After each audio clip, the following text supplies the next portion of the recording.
ধানমন্ডি 32 এটাকে কোনোভাবে বাংলাদেশে রাখতে চায়।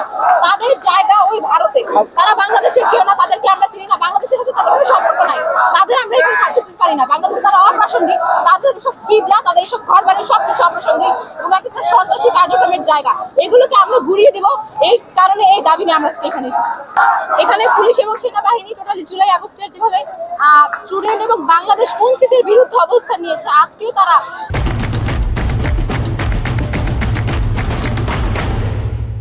এভাবে ধানমন্ডি 32 একটা ফ্যাসিস্টের বাড়ি ভাঙতে চায়, আমাদের বিপক্ষে যেভাবে অবস্থান নিল, সরাসরি প্রমাণ করছে তারা বাংলাদেশ বিরোধী। তারা এক কথা এটাই প্রমাণ করছে তারা বাংলাদেশ বিরোধী এবং তাদেরকে আমরা বাংলাদেশে হাসিনার যেরকম কোনো স্থাপনা, কোনো বাড়ি ঘর আমরা দেখতে চাই না, হাসিনার দোষরদেরকে আমরা দেখতে চাই। আমরা আজকে ধানমন্ডি 32 ঘুরিয়ে দিতে এসেছি এবং এই সেনাবাহিনী যদি আমাদের পক্ষে কাজ করে তাদেরকে অবশ্যই বাংলাদেশ থেকে বিতাড়িত করা হবে। দোষররা এই আমাদেরকে বলে লাঠিচার্জ এবং মনে করেন কি যে এই জামা কাপড় ছিঁড়ে অন্যরকম করে দিয়েছে, কিন্তু এটা থাকবে না। আজকে দিনের মধ্যে রায়ের মাধ্যমে এই 32 এখানে থাকবে না, এই 32 নম্বরে 36 হবে। এই জুলাই যুদ্ধ আমরা একজন জুলাই যোদ্ধা, ঠিক আছে? এইবার আমরা এই জুলাই যুদ্ধ এটা রাখবো না।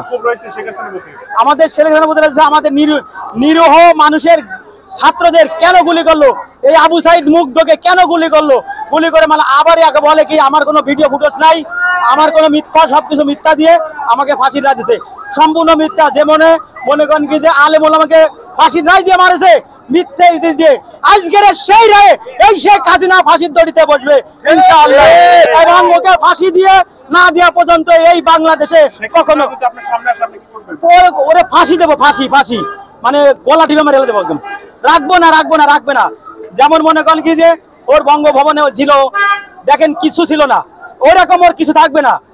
এবং মনে করেন কি যত মা বোনের গুলি করেছে, ছাত্রকে গুলি করেছে, নিরীহ মানুষকে গুলি করেছে, প্লেনে বলে গুলি করেছে, হেলিকপ্টারে গুলি করেছে, এবং মনে করেন যে মুগ্ধ বলছিল পানি লাগবে, সেই মুগ্ধর রক্তের পরে দাঁড়িয়ে আজকের এই শেখ হাসিনা সব মানুষ মনে করেন গুলি করেছে। এই 32 নম্বরে টিকে রাখছে। এই আমি করেছি বাংলা মোটর থেকে শাহবাগ শহীদ মিনার থেকে, এখান থেকে আমি যুদ্ধ করছি। তারা কেউ নাই সেখান থেকে, রিক্সা চালক সহ সকাল মাইকেছে ফ্যাসিস্ট আওয়ামী লীগের পোশাকুন্ডা পুলিশ দিয়ে আজকে দমন নিপীড়ন আবার লাল জুলাইয়ের মতো আবার চালানো হচ্ছে। আমরা চাই অন্তর্বর্তী সরকারের পক্ষ থেকে জোরালো পদক্ষেপ, এই প্রশাসন, এই পুলিশ লীগ, আওয়ামী লীগের সেনাবাহিনী লীগের বিরুদ্ধে লড়াই চলবে। একবার বানছি ব্যারিকেড, ওই জন্য 100 বার বানবো, একবার হলেও আছে পুলিশের বিরুদ্ধে, ভারতের বিরুদ্ধে 32 ব্যাংকে দিব।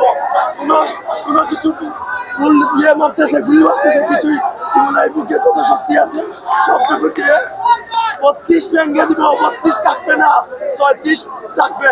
পুলিশের বাধা 2 বার ভাঙছি, 100 বার ভাঙবো, শেষ পর্যন্ত 32 ব্যাংকে দিব ইনশাআল্লাহ। আমাদের হারানো কিছু নাই।